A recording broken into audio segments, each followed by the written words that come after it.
Hi, it's Congresswoman Jan Schakowsky, and I'm back with my plans and pans.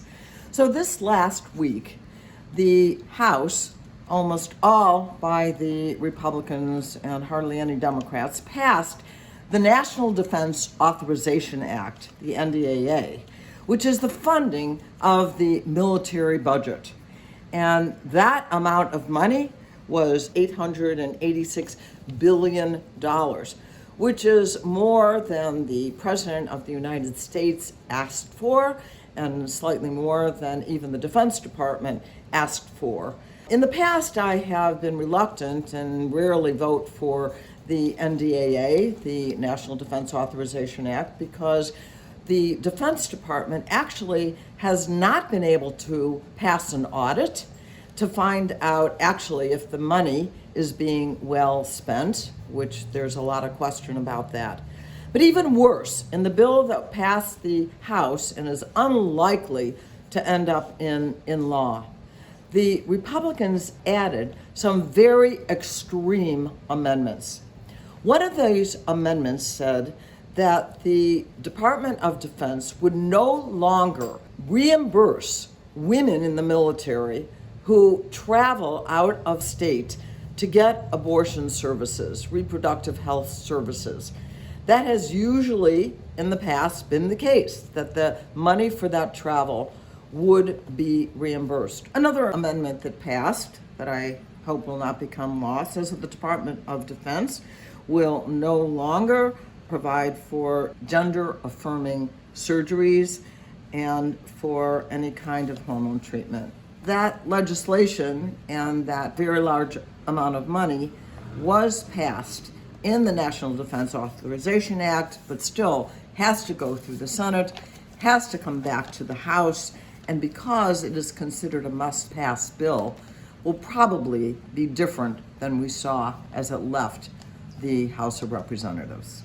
I look forward to the changes. Another piece of legislation that I want to talk to you about is the Federal Aviation Administration Reauthorization Act.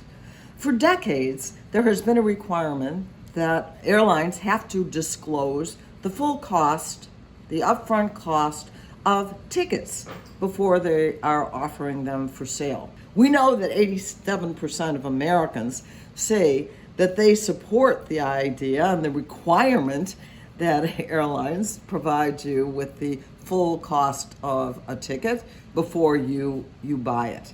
So I have an amendment along with Representatives Ocasio-Cortez and Deluzio, an amendment that would erase what the Republicans are trying to do, not require the kind of transparency that would make sure that you know exactly how much you have to pay for an airline ticket.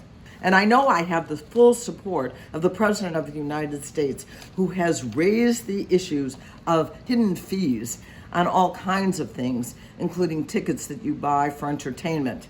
But to make sure that you know what you have to pay is the full amount. Let's not go backwards. The Republican amendment, I believe, would take us backwards. Nearly 8 years ago, 21 young people between the ages of 8 and 19 filed a constitutional climate lawsuit asserting that it is their right to a safe and healthy environment. So far, that case has not been heard. Over those last 8 years, we've seen the climate crisis grow worse. And in fact, we are seeing right now that a third of the population is under a heat warning. And just a few days ago, we saw that in the world that we had hit the highest temperatures that we had ever seen before. So it is time to take action. And I am proud on behalf of these children and all children and everyone on this planet to introduce the Children's Fundamental Rights and Climate Recovery Resolution. I'm doing it along with Representative Pramila Jayapal in the House, and in the Senate, Jeff Merkley. This resolution will demand that we put on track for the United States of America to have a climate recovery plan that actually reduces global atmospheric carbon emissions in a way that makes sure that we can guarantee children's fundamental rights. Along with my colleague Gus Bilirakis from Florida, I introduced legislation that would require the disclosure of the ownership by hospital and physician practices so that we know who actually is involved in owning these, and that would include private equity firms and venture capital firms. What we are finding is that the costs of healthcare often is going up, and part of that, we believe, is because private equity and venture capital firms who are more interested in their profits than in the quality of the care that is being provided are now dominating, or at least growing, in their ownership of health entities. And so we think that this kind of disclosure will be very important so that we know who is really owning these physician practices, et cetera. And we also do have some information that we have seen in some cases an increase in the costs when these profit-making firms get involved in healthcare. And so we want to just monitor this. We want to make sure that this disclosure is there so that we know who exactly is owning perhaps your company that you are doing business with to provide your health care.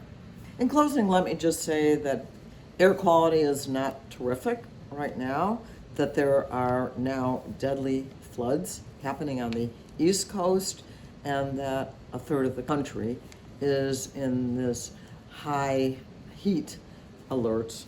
And I think I told you before that the number one environmental cause of death is heat.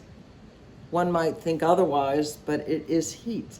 And as we're seeing some temperatures in the 110 plus degrees, everybody needs to be taking good care of yourself. So watch out for these various environmental crises and challenges that are happening right now.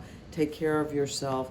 Have a great week, and I'll see you next week. Thank you for watching my video. Make sure you subscribe to my YouTube channel and follow me on Instagram, Twitter, and Facebook, where my handle is @Jan Schakowsky.